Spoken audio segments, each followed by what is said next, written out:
po mga ka-viewers at yun. So yan, di po tayo magre-repair. So mayroon na akong ipakita sa inyo mga ka-viewers. Mag-unbox tayo ng ng order ko galing sa online.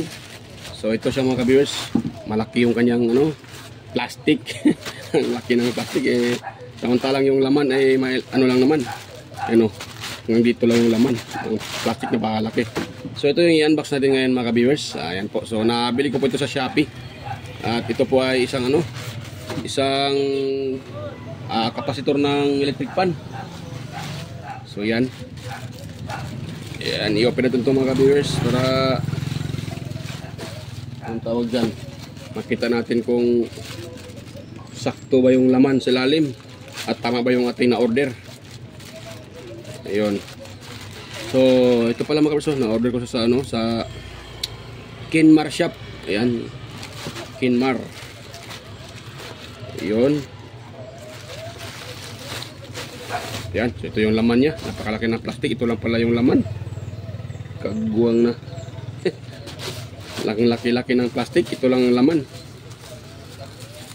Yan, so yung nag-comment doon sa comment section, nagtanong kung ano bang magandang kapasitor na gagamitin natin. So itong na-order ko, isa din to sa mga magandang kapasitor mga ka-viewers. Yung kanyang brand. Marami naman kasing kapasitor na maganda. Pero isa ito sa mga ganda na kapasitor mga ka-viewers. Yan.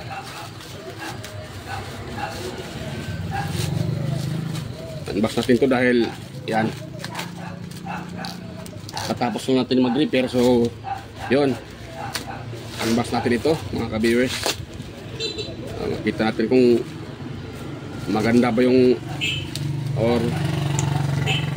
yun ba yung brand na ni-repair natin, ni-order natin, yun ba talaga yung laman nito. So ano na ito gagamit, yun tayo gagamit ng cutter. Yung kamay natin mas pasak mahigit pa sa cutter. Yan, naka-bubble wrap naman siya mga ka-viewers. Yan, ito.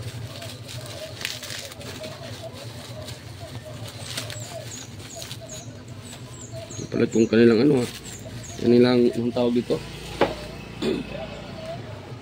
ilang nagamit na tape.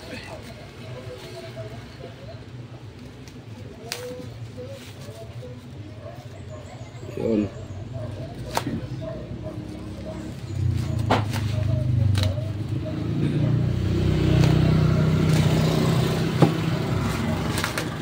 Yun, so bali ito mga kabers ay lang 20 pieces yung in-order ko dahil dalawang ingay ng motor ingay ng motor ingay. So dalawa kasing shop yung dalawang mga kabis, dalawa yung sealer na in-orderan ko. Yung isa kasi nakita ko ay lang 18 peso lang. So ito naman 20 pesos yung isa. Yung isang sealer na nakita ko ay siya 18 pesos lang yung benta niya. So na yun, malaking medyo may diferensya na yung meron na tayong doon pag yun na order natin. Yun. So yan. So dalawang supot yung in-order ko. Sa isang plastic, bali to ata 10 pieces. Yan, 10 pieces. So ang na-order ko ay wire type. Yan. Mayroon kasing iba na terminal. So ito wire type mga ka-viewers pero maganda naman itong mag-rest yung ganitong kapasitor. Yan. So yung niya, yung brand pala nito ay EX. Yan, kuha tayo ng isa mga kabisa ating iti-test. So wait lang, tingnan natin kung ba siya. Abot ko ng 10, 3, 4, 5, 6, 7, 8, 9, 10. Yan, 10 talaga yung laman mga ka-viewers. Yan, kukuha tayo dito ng isa mga ka-viewers. Ating iti-test kung pasok ba yung niya, yung kanyang kapasitas doon sa nakalagay. Pero ito kasi mga bago mga ka-viewers, expect talaga na mas pa ito. Kung nakalagay dito na 1.5, so ito, ang reading nito ay mahigit 1.5 dahil mayroon siyang nakalagay dito na plus and minus 5%. Ibig sabihin, lalagpas siya ng 5% at bababa ng 5%, pasok pa rin yan sa kanyang capacitance reading. Yan. sa kanyang maximum na mga ka-viewers. Nakalagay niya na capacitance. Ayun, maganda siya mga ka-viewers. Yan 1.5 pero napakakapal. Magkasing kapal ng magkasing kapal siya ng 2 microfarad. Yan. So, pasensya mga ka-viewers, na-outload yung explanation ko dahil may bumibili. So, yan. So, dito tayo. So, iti-test natin to mga ka-viewers. Dahil nga may nakalagay sa kanya, yan nyo po mga ka-viewers. Yan, 1.5 kagawang di pala kita. Yan, 1.5 mic or UF microfarad. So, sa dulo kung nakita nyo, may nakalagay na, sa baba minus, sa taas plus. So, ibig sabihin yan, plus and minus 5%. Yan, tataas to siya ng 5% mga ka-viewers. Hindi to siya actually exactly na 1.5. So, lalampas siya po konti dahil may nakalagay na plus 5%. Yan. Yan. So, bababa din siya ng 5%. Ay, pasok pa rin yan mga ka-viewers sa nakalagay dito na niya. Dahil, yun nga, mayroon siyang 5%. So, testing natin to mga ka-viewers. Yan ang cutter ko. Tingnan natin kung accurate ba tong nito. Kapasitor na to. Balatan natin to ng yung dulo. Yan. Yun lang. Yan. Okay. Malaki pala yung ko mahaba yung balatan ko. Yan. So, ito-test natin ito mga ka-viewers. Makapal siya 1.5 lang nga siya pero makapal. Yan. Magkasing kapal ng 2 microfarad mga ka-viewers. So, tapos mabigat siya. So, totoo talaga na legit ba?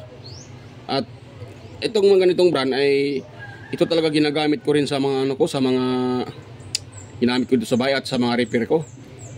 Ayan. Ito siya mga ka-viewers, EX. Yan, EX. Magandang brand yung EX. At pati yung Iski.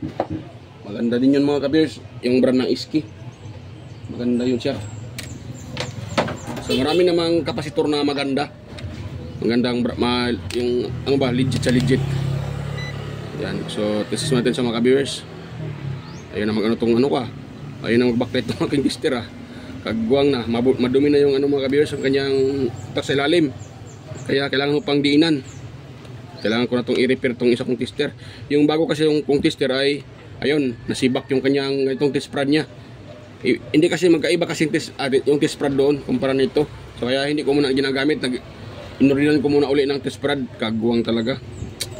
Yan, dito tayo. Yan So lagay natin sa capacitance settings. Yon, NF. May nakalagay na NF. So yan. Tinagay natin dito mga ka-viewers. Ating ititest kung pasok ba talaga siya na 1.5 microfarad.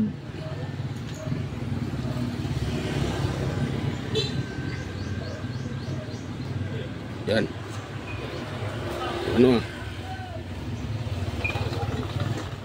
Ayun. Ayun nakita nyo. 1.5 yan. 1.549. Diba? Lagpas siya ng 490 yan mga kapisa. 490 yan. 49 yan. Pero 1.5490 yan siya mga viewers. Yan. So, lagpas siya ng 1.5. Dahil bago nga. Yun. So, good siya mga viewers. Totoo po yun siya. Na, legit siya. Hindi katulad ng iba na pag tinitest mo ay ang tawag dyan, hindi na maabot ng 1.5. Mayroon akong na-order dati mga ka-viewers. Nung tinitest ko 1.4 lang mahigit. So hindi siya maabot ng 1.5. Tapos lang yun, 10 peso lang kada isa. So nagtaka ako dahil napakamura naman, 10 peso lang kada isa. Tapos siguro pag pati shipping fee naabot siya ng 13, 14 peso. So nung tinitest ko, ayun, hindi siya exactly 1.5. Bumaba siya kunti. So pangit 'yon. Pangit na brand 'yon. Tsaka napakagaan nun. Ito mabigat siya mga ka-viewers. Yan, mabigat siya. Mabigat siya mga ka-viewers. So siya legit. Maganda siya. Nga lang pag sa ibang ay mapagkamalan na yung inilagay natin na sikanhan, pero makita naman natin dito pagbago, yan o. Kumikintab-kintab pa yan. Yan.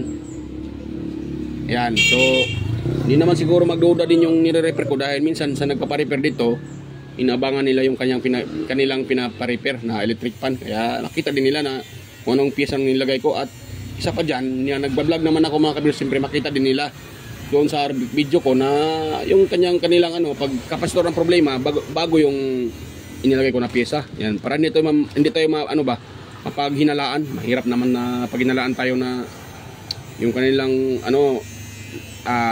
yung singil natin ay nagsingil tayo ng standard na singil, tapos yung nilagay natin na piyesa ay hindi bago. So minsan naman ako talaga pag yung customer ay kulang sa budget, so sinasabi ko talaga na ma'am, sir, itong ilagay ko na piyesa ay sikanhan lang po dahil siyempre kulang sila sa budget. So pero hindi naman yung sikanhan na dali masira, yung matibay din, tatagal din. Yan, so ito na yun sa mga kabiyers. So legit yung ating na-orderan. Yan o. Na-order natin na 1.5 na kapasitor. Marami pa kasi ako dito. Meron ako dito mga kabiyers, yan. 2 microfarad. Yung nakita nyo sa mga video ko. So marami akong na-order nung una. 2 microfarad. So ngayon nag-order ako ulit ng ganito. 2 sealer yung in-orderan ko. Yung isa, tsaka ito. So okay. Siya mga kabiyers, legit. At makapal yung maganda siya, maganda. Makapal. Mga talaga natin na totoo siya na 1.5 dahil mabigat at makapal. Sa brand pa lang niya, maganda siya. Yun. EX yung brand.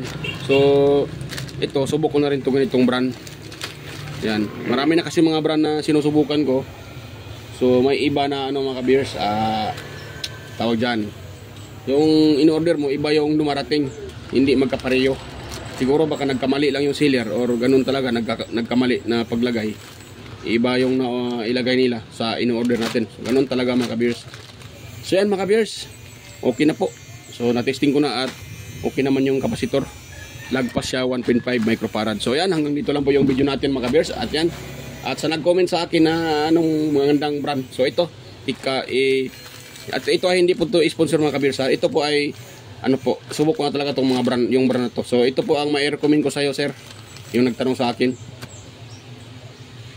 si Sir Ambrosio Malagbig. Yan. So ito na po yun, sir. Yung tanong nyo kung anong magandang brand na kapasitor. Wow. So ito na po siya. Yan. Hindi yung ito talaga. Marami talagang brand na maraming brand na mas maganda talaga na kapasitor. Pero ito isa din ito mga viewers. So yan, hanggang dito lang po mga viewers. So, yan. Yan, kung mayroon kayong bago mga viewers ay yan.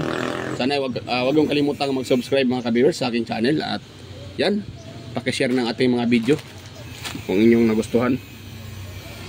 Pero itong video na to ay hindi tayo nagre-repair. So yan, i-share ko lang yung mga brand na ino-order ko sa online, kung anong mga brand. Dahil may nagtanong kasi doon sa comment section nung nakaraang mga upload ko kung ano daw magandang kapasitor. So yan, ito isa din to sa magandang kapasitor mga viewers. EX brand. Ayan, alam ko maraming gumagamit ng ganitong kapasitor dahil maganda din to eh. Yan. So yung iba kong kapasitor dito yun na nga yun, 2 microfarad ka din, pero hindi yun EX mga ka-viewers. Din siya, wait lang muna, pakita ko sa inyo ibang brand ko siya mga ka-viewers. Itong brand na to bago lang din, na to mga ka-viewers. Hindi ko pa to totally subok talaga dahil kakagamit ko lang nito, pero maganda naman siya. Marami naman akong lagyan na customer hindi naman bumalik dahil nasira yung kapasitor. Yan ito. Yan. So ano pa? So ito pa yung ating bushing. Medyo marami pa rin to. Dahil dalawang ganito yung in-order ko. So ito, mayroon pa ako dito. Mga 2 microfarad to mga ka-viewers. Yan 2 microfarad. Ano siya? HBC. Yung kanyang brand mga ka-viewers. HBC. Ewan ko sa iba dahil may nagsabi din sa akin na maganda din to. Isang technician din, so kakilala ko dito. Maganda din yung HBC. Kaya nag-try din ako kung totoo ba talaga. Makapal naman siya at mabigat mga ka-viewers. At sa mga nire-repair ko, wala namang nagbalik na nasira kaagad yung kapasitor. So okay pa naman. Yan. So yan, hanggang dito lang mga ka-viewers. At yan na, huwag yung kalimutang mag-subscribe. Ayan, so babay po mga ka-viewers. At kita-kita tayo ulit sa aking next na ako mag shoutout sa next video ko. Ayan. So yan, mega loud shoutout na lang sa inyong lahat, sa mga kadikit ko at mga kakilala sa larangan ng pagbablog. Ayan, sa mga supporters dito at sa mga palaging nanonood sa aking upload. Ayan, sa inyo dyan mga ma'am, sir, lahat ng sumusuporta at nanonood sa aking video. Ayan, mega love shoutout sa inyong lahat. At yan, sa mga gusto mo pa shoutout, pwede kayong mag-comment dyan sa comment section para ma-shoutout ko po kayo. At sa mga mayroong katanungan, yan, pwede rin kayong mag-comment din sa comment section para masagot ko po yung inyong katanungan hanggat sa kaya ko. Yan. So hanggang dito lang po at bye-bye mga kabers, at kita-kita tayo ulit sa aking next na mga upload. So yan, bye-bye.